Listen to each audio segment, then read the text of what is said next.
Hey, I'm Bob. Nice to meet you. In this video, you're going to learn exactly how native speakers talk about themselves in real conversations.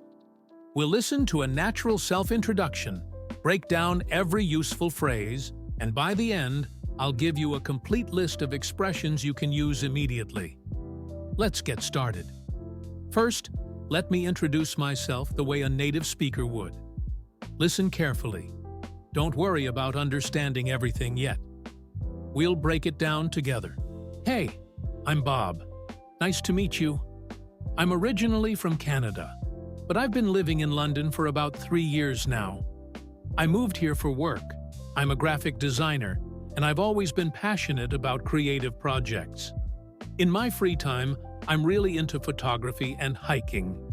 On weekends, you'll usually find me exploring new trails or checking out art galleries around the city. I'm also trying to learn Spanish at the moment. It's challenging, but I'm enjoying the process. What about you? What do you do? Did you catch some useful phrases? Great! Now let's break this down sentence by sentence and see exactly what makes this introduction natural and engaging. Let's start from the beginning. Hey, I'm Bob. Nice to meet you.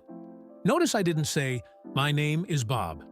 Native speakers usually say, "I'm" or "I go by" in casual situations. It's more natural and friendly.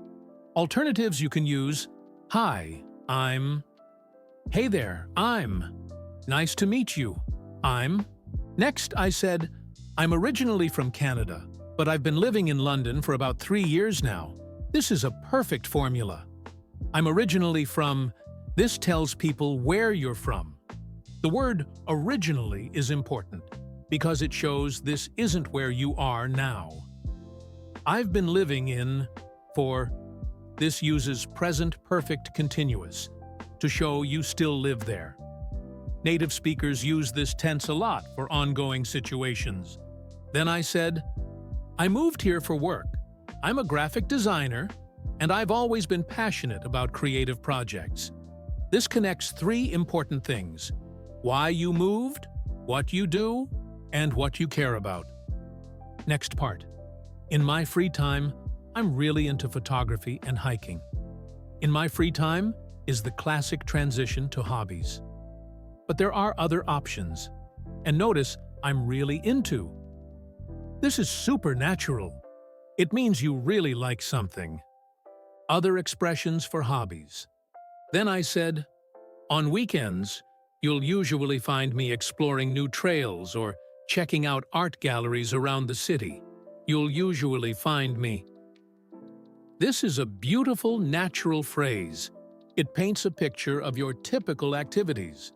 Similar expressions. Near the end, "I'm also trying to learn Spanish at the moment. It's challenging, but I'm enjoying the process." This shows you're growing and learning. People love this. "I'm trying to" or "I'm learning to" shows current efforts. At the moment. Currently. These days.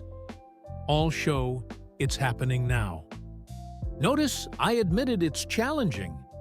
Being honest makes you relatable. Other phrases: "Finally," "What about you?" "What do you do?"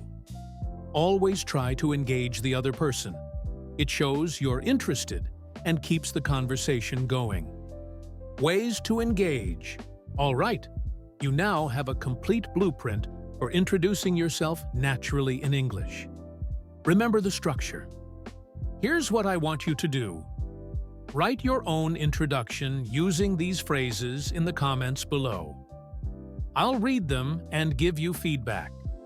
And if you want more videos like this, natural English lessons with real examples and breakdowns, hit that subscribe button and turn on notifications.